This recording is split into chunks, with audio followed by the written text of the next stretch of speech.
What's going on, guys? Welcome back to my channel. Today's video is what I watched in September of 2023, where I go over everything that I saw at the movie theater, at home on streaming, and also from my physical media collection here at home that I have seen before. Now, September was not the best month for movies, but I did find a few hidden gems to watch. So starting off with at the movie theater, I actually only saw 2 movies at the theater. Starting off with one of those hidden gems, The Equalizer III. This movie kind of took me by surprise because I wasn't expecting to enjoy it as much as I did. And I say that because it's very rare nowadays to have a very consistent franchise or a trilogy. I'm not sure if we're getting more Equalizer films in the future. So as of right now, I'm calling the Equalizer films a trilogy because with the way part 3 concluded, it did feel like a final chapter. Like that was it. Denzel is good. His character has some roots in a community where he can grow. And I just really love that for him. So if we only have 3 movies, I'm fine with that. With the way that Antoine Fuqua, I believe that's the director of this trilogy, he did an amazing job. So consistent. The way he handled 3, I think, is my favorite. I love the entire setting of this movie. Very different, outside of the box. So I thoroughly enjoyed Equalizer 3. And I do recommend, if you can still catch it at your theater, please do, because you will enjoy it. And if it left your theater, I believe you can watch it PVOD right now. The other film that I saw at the theater was The Expendables 4. And this kills me that I did not enjoy this movie. I was very disappointed by it because these are my guys. It's Sly and it's Statham. I mean, these are 2 of my men. I enjoy them thoroughly. I love their chemistry and their dynamic in these movies together. They make such a great on-screen duo. But when you remove one of the pieces, one of the key pieces for a good period of the film, it kind of ruins it. And that was the big problem for me with Expendables 4, without going into any huge spoiler territory or giving away any details. If you are still interested in the movie and you haven't seen it yet, I don't want to reveal too much, so that's all I'm going to say. So without one half, it pretty much turns into the Jason Statham show, which I have no problem with because I love Jason Statham and I love seeing my man kicking butt on screen, but it's not the Jason Statham show. It is called The Expendables for a reason, and that was a big problem for me with this movie, is because you have Jason Statham doing his thing over here and what he's known for, and then you have all the Expendables over there. And they're not together for a good portion of the film, and then they do reunite at the very end. So that was another big problem for me as well. And the final problem is that the entire point of this franchise, reuniting classic action stars in these films together, we don't have that anymore. Really, the only huge action star we have left nowadays that can keep up with the Joneses is Jason Statham. Because of that, we don't have a lot to choose from for future Expendables, and that's the reason why we got stuck with 50 Cent and also Megan Fox. So to me, Expendables 4 is the nail in the coffin for this franchise, unfortunately, because it's really sad that this franchise is going to end on a bad note. I do not see them making a future film because this movie is not making any money at the box office at all whatsoever. It kills me. It really does kill me to say that, but it is true. So I had a good movie experience at the theater and a disappointing one, unfortunately. So let's move on to streaming. What did I stream at home? Starting off with The Little Mermaid when it dropped on Disney Plus. I did see this at the theater. I did enjoy it. So I did want to rewatch it at home with mom and dad because they did not see it. We all enjoyed the story of the Little Mermaid, the songs, the soundtrack, the characters. We love everything. So we had a great time. My mom loved it. Absolutely loved it. She even said out loud at the end of the movie when it was over, "I really love that." She was so vocal about it. So when she says something, I know she really likes it. And because I rewatched it and she had such a positive response to it, that's what kind of made me pick up the Steelbook because I wasn't planning on doing so. But you know what? The story of the Little Mermaid holds that place in my nostalgic heart. I cannot help it. It's right there, right here. And so I picked up the Steelbook. So watching it again on streaming was a great experience and possibly even a little bit better at home. I know that's weird to say. You would think on a large Dolby screen would be the ideal place, but I don't know. Home just seemed to be a little bit better. All right, next on my list, another unfortunate incident, The Black Demon on Amazon Prime. Now, I'm not even sure if a lot of you knew about this movie, but The Black Demon came out in theaters, very limited release, I guess. It didn't really go anywhere, and so they kind of just chucked it onto Amazon Prime. And you know me, I love a good cheesy shark film, and this was right up my alley, but you know what? This one was just so bad. There was just nothing new. Nothing new was brought to the table with the storyline of this massive shark. I guess it was a megalodon. And honestly, I don't even think I was really paying attention. I really wasn't. But the entire plot of this movie, it's nothing new. There's this main character. I never remember his name. He's kind of like, "Oh, I know you. What's your face? What's your name?" I always forget his name, but he's in movies. I just forget who he is. So he's the star of the film. He has his family and he has to, I think, go to this oil rig for work, and he brings his family along with him. Big mistake. So because of him and his past actions of stupidity with employment, things come to kind of like bite him in the butt a little bit. So he has to like rectify the situation. And throughout all of this, we throw in the Black Demon. Like, the Black Demon isn't even the focus of this movie, really. It's kind of the secondary plot line, which I think is ridiculous. Because if you're dealing with a gigantic megalodon shark, that should be the focus. Okay? Like, that's big enough to be the focus. Who cares about the oil rig? I could care less. I don't give two shits about the oil rig. Whatever. This was a horrible film. It's very forgettable. Very forgettable. It's not memorable. I think I gave it a 1 star on my Letterboxd, and that was it. I closed Amazon Prime and I called it a day. So I do not recommend The Black Demon. If your morbid curiosity of the movie has you piqued about this, okay, go watch it, but I don't recommend. Do not recommend. All right, next up. Teenage Mutant Ninja Turtles Mutant Mayhem on Paramount Plus. I was excited when this dropped on Paramount Plus because I didn't get the chance to see it at the theater, and I was kind of thinking about going, but I just never got the chance to. And the next thing I know, it's on streaming, so I might as well watch it at home.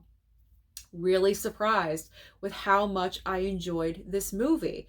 Because you guys know, I don't naturally gravitate towards animation. Very few and far between animation am I drawn to. Little Mermaid, Lion King, Toy Story, things like that I enjoy. But Teenage Mutant Ninja Turtles, this was a cute, fun movie. I loved all the voices. I thought they did great. In particular, Jackie Chan as Splinter, I thought was perfect. Like, spot on, perfect. I loved the way the animation came across. It was very different and unique from anything else I'd ever seen before. But I think what I really loved most is that in the title is Teenage Mutant Ninja Turtles. And I feel like this is the first time I saw a Ninja Turtle movie or show where the turtles actually acted like teenagers. They acted how they're supposed to be.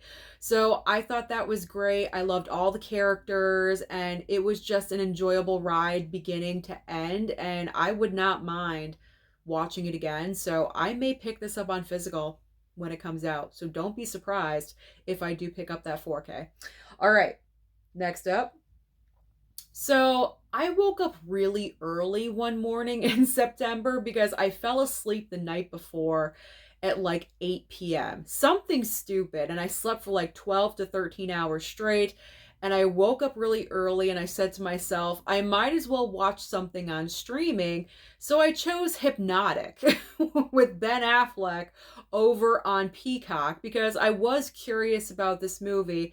A lot of people dogged it, said it wasn't any good. And so because of that, I was curious. So I put it on. It's not a bad movie. It really isn't. It's not a bad film. I will say it is unique, original idea. I do like that concept. However, it's not the most rewatchable film. I'm not going to pick this up on physical because to me, with this film, once the twist is revealed, because there is a major twist in this movie, and once that is revealed to you, okay, I have no need to see this a second time because I already know. It's not on that level where once you know the twist, it's a rewatchable film. That's what I'm trying to say. It's not a bad movie. It's an average movie. I think I gave it 3 stars on my Letterboxd and I called it a day and I woke up and I moved on with my life. Some may say it could be forgettable, but I'm not going to forget it. I'm just never going to watch it again. All right. Then we have To Catch a Killer on Hulu. I mean, this is another average film as well, starring Shailene Woodley. I think she plays a rookie cop on the force. It doesn't seem like she's experienced at all whatsoever. But there is a very random shooting that occurs and many people are killed all at one time in a big, huge city. I think it is in New York or Chicago. And she's a cop on the force. She's brand new. She's a rookie. She's trying to do the right thing all the time.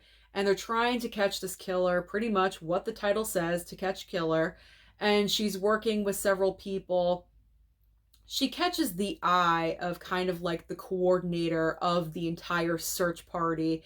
And so she kind of becomes like part of the inner circle, kind of like a profiler to find this killer. Like, what's the motivation? Why is he doing what he's doing? And you know what? It was just average because I feel like the ending of the movie kind of dragged on a little bit too long. And it wasn't like a massive impact either. Like, I was kind of expecting a little bit more. Like, oh my God, like a great ending and we're done. And it wasn't. It was kind of just like dragging on and on a little bit.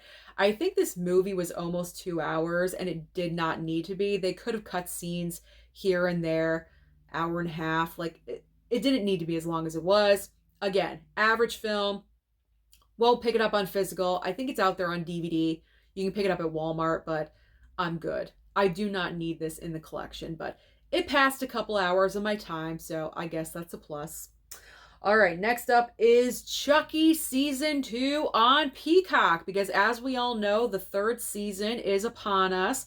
I believe tonight it's debuting, or sometime this week, Chucky Season 3 or I should say Chucky is returning.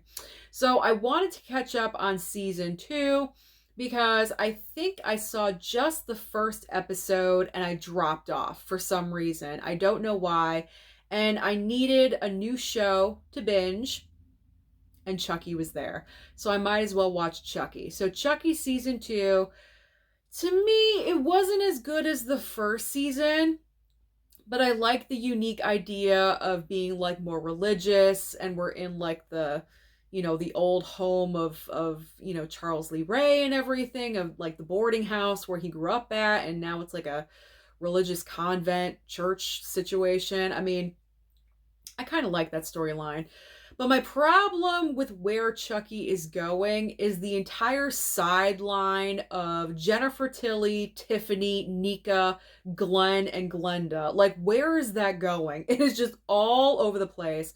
And I'm saying this because Jennifer Tilly deserves more. I feel like how off the rails this B storyline has become is just making a mockery of Jennifer Tilly and her career. I mean, she's known to be kind of an airhead, I guess, but she's been in Hollywood for a really long time, and I hate to see her career go in this direction. And I'm kind of wondering at the same time, where are they going with this? Because in season 3, are we reuniting, the two sides? Are they coming together? Are we going to see Tiffany and Chucky together again? I don't know. It's so over the top. Everything with Jennifer Tilly is over the top and ridiculous. And I mean, I'm going to watch season 3, but I don't have high hopes. I got to be honest, because it just feels like season 1 was good, solid, and then it dipped down, and I feel we're going to dip down further in 3. So that's my little worry right there. But of course, I'm still going to watch it. And the final garbage, no, the final item that I watched on streaming, The Meg 2, The Trench. It came onto Max right at the end of September, and my mom had not seen it. Yet again, another Jason Statham movie. What can I say? I'm addicted to this man, and I have to watch him anytime I can. So yes, I went to the theater to see this movie, supporting my man. But I'm going to support him again watching him on streaming. And you know what? It was just the same ridiculousness. I actually think it was more drawn out at home for some reason. Like, there was one point, when they do the walk underwater, that whole thing, like, I went downstairs, I got a shirt and socks, my feet were cold, like, I didn't pause it because I felt, what's the need? I don't need to pause it. I know what's happening, I mean, with the Meg movies, I know they're ridiculous. I know they're cheesy, but you know what? These movies make money. And surprisingly enough, the Meg 2 has made over $350 million worldwide, pretty much guaranteeing another movie. So don't be surprised when you see my man Jason Statham riding a Meg or whatever he's going to do in the third film. Anything is possible. All right, so that is everything that I watched on streaming. So now, what did I watch at home on physical? As far as what I watched from my physical media collection here at home, I did have to refresh my brain for the Equalizer 3. So that meant watching the first Equalizer movie. This is the 4K Steelbook. It's been a while since I watched that one, so I need to watch it. And of course, Equalizer 2, there we go. As we all know, Across the Spider-Verse came out on physical, and I did not remember. I remembered bits and pieces from Into the Spider-Verse, but I wanted to revisit it because I can't stand that. I can't just dive into a sequel that I did not see at the theater, so I just really need to refresh my brain with this one. It's been a couple of years since I've seen Into the Spider-Verse, so I had to rewatch that one. For some random reason, I picked Carrie. I'm not really sure why. I'm not sure if it was for a specific video or not, but this was my first time watching the 4K upgrade, and I believe I enjoyed the movie more with the upgrade because previously the only time I saw it was on Blu-ray, so this 4K upgrade really enhanced my personal experience with the movie. So enjoyed that. All of my Child's Play 4Ks came in September, so I decided to rewatch the entire franchise. So there is the first movie, Child's Play 2, and Child's Play 3. And finally, the very last day of September, Texas Chainsaw, because I couldn't think of anything. I'm thinking I wanted to watch a cheesy, corny film. What can I watch with this? And I thought Jason X. So I did a double feature of Jason X and Texas Chainsaw in the same night. These are fun, cheesy Velveeta movies, and it was a good time to revisit. Mama Blu-ray had never seen it, so we got through it together. That is everything that I watched in the month of September. So comment down below and let me know what you are watching. Don't forget to like and subscribe before you leave, and I'll see you next time.